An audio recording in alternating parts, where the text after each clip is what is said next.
আপনারা দেখছেন জেলা সংবাদ টিভি, খবর সব সময়।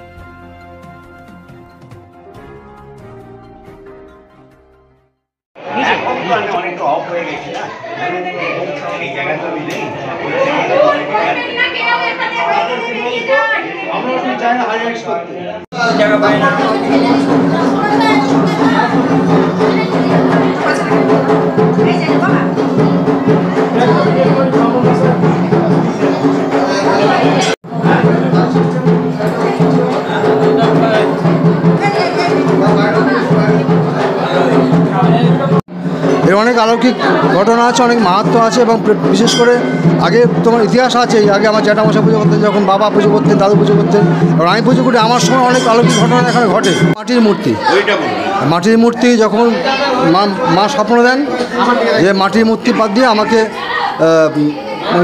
শিলামূর্তি, কোষ্ঠীপাতের মূর্তি করা হোক, তখন সবাই মিলে কোষ্ঠীপাতের মূর্তি করে, তখন কোষ্ঠীপাতের মূর্তি প্রথম উদ্বোধন করা হয়। এই জন্য মায়ের জন্মস্থান সেই জন্মদিন পালন করাই 7ই ফাল্গুন হিসাবে 56 বছর হয়েছে।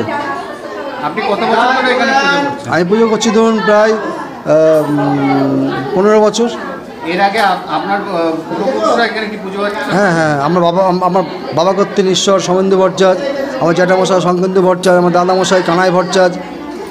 আপনি এখানে পুজোটা কখন কোন সময় হয়? আমি সকাল 9টার সময় আসি, 9টার থেকে 10টা সাড়ে 10টা অবধি পুজো হয়, নিত্য পুজো। আর সন্ধ্যেবেলা সন্ধ্যে 6টার পরে সন্ধ্যা আরতি হয়, মায়ের শয়ন দেওয়া হয়। বাৎসরিক পুজো কখন হয়? বাৎসরিক পুজো হয় বছরে একবার, সেটা হচ্ছে এবার যেমন ডেট পড়েছে 5ই চৈত্র, যেটা বলি হয়। আর আজকে যে পুজোটা হচ্ছে অন্নকূট হচ্ছে, হ্যাঁ বলুন। ব্যাপারটা বলুন। আজকের অন্নকূটটা হচ্ছে এমনি 56 বছর হলো। তারপরে মানে বিভিন্ন গ্রাম থেকে স্বতঃস্ফূর্তভাবে মনসাগর আসে, বিভিন্ন প্রান্ত থেকে আসেন মায়ের তাদের মনোবাসনা নিয়ে, এসে মায়ের মন্দিরে অঞ্জলি দেন, পুষ্পাঞ্জলি দেয় এবং তাদের মনোবাসনা পূর্ণ হয়। আপনার নাম? আমার নাম শ্রী পার্থ ভট্টাচার্য।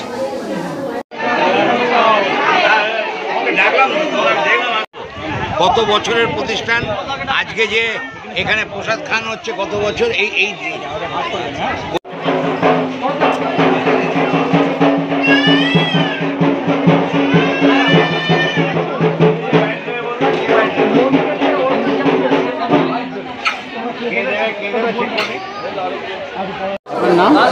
আমার নাম শ্রী নির্মল কুমার মল্লিক। তো আপনি এই সিদ্ধেশ্বরী মাতা মন্দিরের সাথে কীভাবে যুক্ত? আমাদের অনুষ্ঠানটা তো অনেক দিন ধরে চলছে, দীর্ঘ আজ 56 বছরে পড়লো। আমি বছর 12 আগে সেক্রেটারির দায়িত্বভারটা নিয়েছি, তারপর থেকে আগেও চলতো, আগেও ছিলাম সাইডে। এখন আরও একদম পুরোভাবে নিজেকে সঁপে দিই। 1 মাস ধরে শুধু আমি না, আমার পাড়ার প্রায় 25-30 জন ছেলে, আমরা 1 মাস ধরে আশেপাশে 10-12টা গ্রাম আছে, সেই গ্রাম থেকে চাল ডাল টাকা পয়সা কালেকশান করে আমরা এক জায়গায় সংগ্রহ করে, তারপরে এই 7ই ফাল্গুন আমাদের একটা ফিক্সড ডেট। ইংরাজি ডেটটা একটু এদিক ওদিক হয়, কিন্তু 7ই ফাল্গুন আমাদের দেখছি অনেক ভক্ত এসছে। হ্যাঁ আসেন। মন্দিরে মা খুব জাগ্রত। আমাদের 300 বছরের মন্দির, আমাদের 300 বছরের কালী খুব জাগ্রত সিদ্ধেশ্বরী মা। ওনার কিছু অলৌকিক কিছু ঘটনা আছে? অলৌকিক অবশ্যই আছে।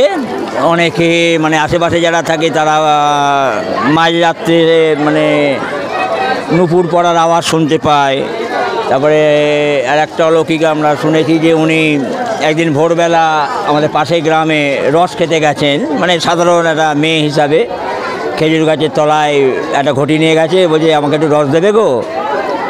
সেই ভদ্রলোক বলছে, মা এই মেয়ে তুমি একটু দাঁড়াও, এই রসটা তো ভালো না, আমি পাশের গাছ থেকে তোমাকে রস পেড়ে দেবো। তারপরে তো আলো ফুটে যাচ্ছিলো বলে মা দাঁড়ায়নি, মা চলে এসে তখন লোকটাও নেমে এসে দেখে কী ব্যাপার, মেয়েটা চলে গেল। আমি বললাম দাঁড়াতে, তারপরে এসে দেখে ওই তখন তো সর্ষের হয়, সর্ষে গাছ থাকে, ফুল টুল হয়। আস্তে আস্তে এসে ও পেছন আসছে মেয়েটার, এসে দেখে মা এই মন্দিরে ঢুকে গেল এবং কাপড়ে সর্ষে ফুল লেগে রয়েছে। তখন সে বুঝলো যে মাই মেয়ে ছদ্মবেশে রস খেতে গিয়েছিল। আচ্ছা, এখানে মানত করলে সবার মানত ফলে? বলে তো লোকে ফলে। আমাদের 2বার পুজো হয়, কালী পুজোর সময় রাতে কালী পুজো হয়, বলি হয়, আর একটাই ফাল্গুন মাসে দুপুরবেলা পুজো হয়। সেখানেও বলি হয় আমাদের কমিটির থেকে। আর যাদের মানসিক আছে তারা পাঁঠা বলি দিয়ে তাদের মানত রক্ষা করে।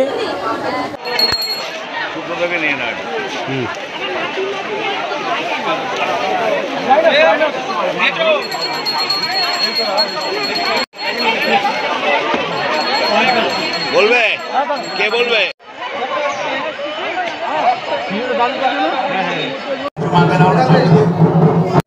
আপনার নাম?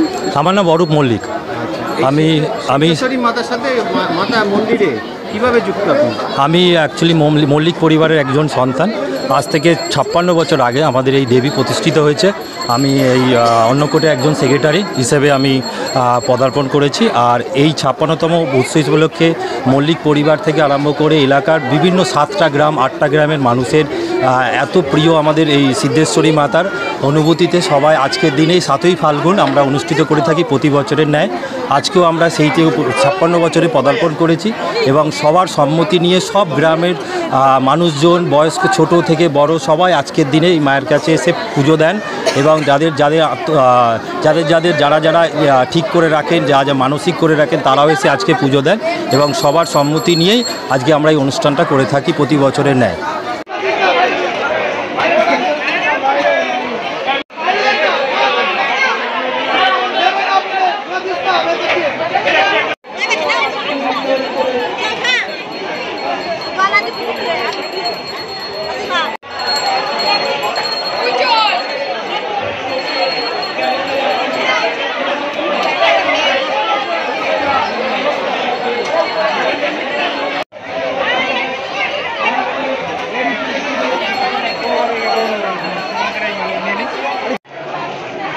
फोटो खींचे के ना